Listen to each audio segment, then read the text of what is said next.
विमल बोलो जुबा केसरी, हर पल मनाओ केसरी त्योहार। तो सबसे पहले मैं संजीव आपके पास आ रही हूं।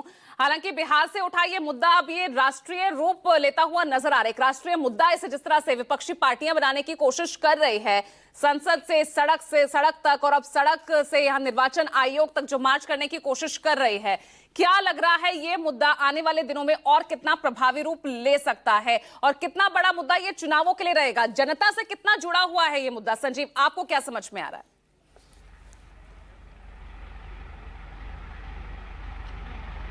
यकीनन पूजा, आप जो कह रही हैं, जब 25 जून को ये प्रक्रिया शुरू हुई थी तो उस वक्त लगा नहीं था कि ये एक बड़े राजनीतिक मुद्दे के तौर पर तब्दील हो जाएगा। लेकिन ऐसा लग रहा था कि विपक्ष जो है वो किसी ऐसे मुद्दे का इंतजार कर रहा था जो कि उसे सीधे चुनावी प्रक्रिया से जोड़ता है और सीधे सीधे जनता को भी जोड़ता है। और एसआईआर का मुद्दा लगता है एक वैसे ही मुद्दे के तौर पर सामने आया है और इस मुद्दे ने एक बार की पूरे विपक्ष को लामबंद कर दिया है। पूरा विपक्ष का तात्पर्य ये कि इंडिया गठबंधन जो कि चुनाव लोकसभा के बाद से तितर बितर हो गया था, बिखर गया था, लेकिन एक साथ सब फिर से दिखाई पड़ रहे हैं और इस प्रक्रिया विशेष का विरोध कर रहे हैं। और विरोध की वजह भी मिल रही हैं। जहां तेजस्वी यादव के पास 2 एपिक नंबर थे, तो अब देखिए कि विजय सिन्हा के पास भी 2 एपिक नंबर हैं और बहुत इधर उधर की वो बातें कर रहे हैं, लेकिन वो कन्विंसिंग नज़र नहीं आ रही है। पर मसला बिहार का, जैसे कि आपने भी बताया, सिर्फ और सिर्फ विजय सिन्हा से जुड़ा हुआ नहीं है।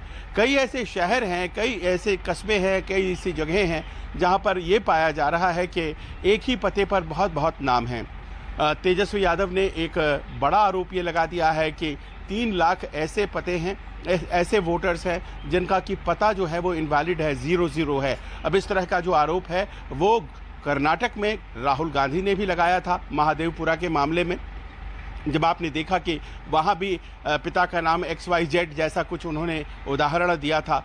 और उसके बाद से जब चुनाव आयोग के ऊपर यह जिम्मेदारी आई कि वो इन सब डाउट्स को क्लियर करे, वो बताए कि दरअसल आप जो कह रहे हैं वो गलत है, और वो कहे कि हमारे पास जो डेटा है वो इस बात को सपोर्ट नहीं करता है। लेकिन इस बात को कहने के बजाय उन्होंने राहुल गांधी को पूछा कि आप शपथ में देंगे, और जब शपथ का इनकार कर दिया गया तो आपने कल देखा कि नोटिस दे दी गई और कहा गया कि शकुन रानी के मामले में आप गलत बोल रहे हैं। तो ऐसा लग रहा है कि चुनाव आयोग की तरफ से भी थोड़ी मिस हैंडलिंग होती दिखाई पड़ रही है पूरे सिचुएशन की। अगर वो स्पष्ट हैं, वो इनोसेंट हैं, तो फिर उनका व्यवहार दूसरा होना चाहिए, जो कि वो कर नहीं पा रहे हैं। और इस एक मुद्दे ने बिहार से लेकर कर्नाटक और कर्नाटक से लेकर के दिल्ली, और दिल्ली में यहाँ संसद और सड़क सबको जोड़ दिया है। संसद से मेरे पीछे जो संसद है, यहाँ पर मकर द्वार है और यहीं पर तमाम विपक्ष के नेता जमा होंगे और 11:30 बजे वो मार्च करते हुए हमारे दाहिनी ओर जो सड़क है इससे चलते हुए वो पहुंचना चाहेंगे इलेक्शन कमीशन। लेकिन वो संभव नहीं होगा। दिल्ली पुलिस का कहना है कि हमारे पास कोई इस तरह की परमिशन की पहले से रिक्वेस्ट आई ही नहीं है, उन्हें कहीं रोका जाएगा। जाहिर है रोका जाता है अमूमन इस तरह के मामलों में, लेकिन वो हंगामा होगा और लोगों को ये बताया जाएगा कि देखिए हम तो अपने चाहते हैं समस्या के समाधान, और समाधान हमें ऐसा लग नहीं रहा है कि इलेक्शन कमीशन मुहैया करा पा रहा है। और शायद यही वजह है कि इलेक्शन कमीशन ने 12 बजे जयराम रमेश को बुला लिया है 30 सदस्यों के साथ, आइए हमसे बात करिए। अब देखना यह है कि वो बात करते हैं या फिर मार्च निकलते हैं। और मार्च मेरे ख्याल से वो ज़्यादा इम्पोर्टेंट है उनके लिए, क्योंकि वो देश की जनता को ये बताना चाहते हैं कि आपके साथ, आपके मतों के साथ जो गड़बड़ी हो रही है, तो हम उसके लिए दिल्ली में संसद से लेकर सड़क तक लड़ाई कर रहे हैं। अब देखिए कि इस एक मसले से कैसे पूरे विपक्ष को जोड़ा जा रहा है। ये मार्च होगा। इसके अलावा एक रणनीति बनाने के लिए 4:30 बजे कांग्रेस के अध्यक्ष मल्लिकार्जुन खड़गे ने अपने तमाम जनरल सेक्रेटरी देश भर के बुला रखे हैं। वो तमाम ऑफिस बेयरर्स बैठे रहेंगे और कैसे पूरे देशव्यापी तरीके से इस पूरे एक आंदोलन को बढ़ाया जाए, इस पर चर्चा होगी। और हमेशा ये कहा जाता था कि कांग्रेस मुख्य विपक्ष की भूमिका नहीं निभाती है, उसे आगे बढ़कर सबको संकलित करना चाहिए। तो आज फिर से एक डिनर का इंतजाम है और वो डिनर मल्लिकार्जुन खड़गे के निवास पर होगा। और ये सब किसकी तैयारी है? दरअसल ये तैयारी है, कल सुप्रीम कोर्ट में भी मामला आ रहा है और सुप्रीम कोर्ट में ये मामला तब आ रहा है जब शनिवार तक जवाब देना था इलेक्शन कमीशन को कि 65 लाख वोट जो काटे गए हैं उसकी जानकारी कैसे आप हमें बताएंगे, कौन कौन से काटे गए हैं। और उन्होंने कह दिया कि कानून के तहत हम आपको बताने के लिए बाध्य नहीं हैं, हम किसी को बताने के लिए बाध्य नहीं हैं।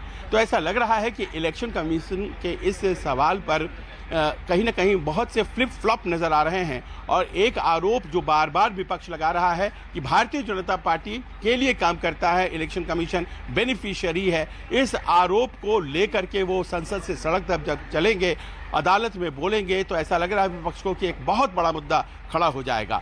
लोगों को बस इतना इस बात से मतलब है कि हमारा वोट कट तो नहीं गया, और उसमें बहुत से लोग हैं जिनको लगता है कि हमारा वोट कट गया है, बहुत से लगता है कि हमारे पास तो आए नहीं और हमारा बन गया, बहुत से लोगों को लगता है कि मैं दिल्ली में था तो बिहार में कैसे बन गया।